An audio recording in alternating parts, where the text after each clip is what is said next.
যে আমি কাপল blog couple video যে তৈরি করতেছি, আমি বাংলাদেশের মানুষের সামনে বিষয়টা এমনভাবে প্রেজেন্ট করতে চাই যে কাপল ব্লগারদের এখন অনেক গালিগালাজ দিচ্ছে। আমি চাচ্ছি যে আমার মাধ্যমে যে ভালো কিছু উপহার দেওয়ার জন্য। বিগত 6 মাস যে যিনি আমার এক্স ওয়াইফ ছিলেন, ওনার যে কন্টেন্ট উপহার দিয়েছি, আমি একটা বাজে কন্টেন্ট মেক করি নাই। কিন্তু উনি কয়েকবার টিকটক করতে আসছে, মানে স্বাধীনভাবে চলতে চাইছে, কিন্তু যেহেতু সে আমার ওয়াইফ, তাকে নিয়ে আমি সংসার করতে চাইছি।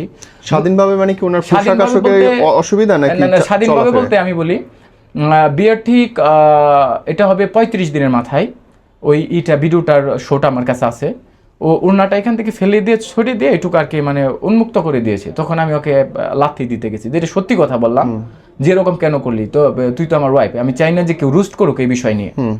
তো 6 মাস পর্যন্ত আমি তাকে যত ভিডিও মেক করেছি সবগুলো আমার মেক করা ছিল, অল মেক করা। আমি আগে তাকে ডিরেকশন দিয়ে বলে দিয়েছি যে এইভাবে এরকম হবে, এরকম বলবা, তাহলে তোমাকে সবাই সহজ সরল হিসেবে মেনে নিবে, ভালোভাবে নিবে। হ্যাঁ, আমি দেখাইতে চেয়েছি যে একটা গ্রামের শহর থেকে একটা গ্রামে মেয়ে গেলে সে কিভাবে সংসারী হয়, কিভাবে মা বাবার সাথে মিলেমিশে থাকে, কিভাবে সুখে শান্তিতে সংসার করা যায়, এই জিনিসটি আমি প্রেজেন্ট করেছি।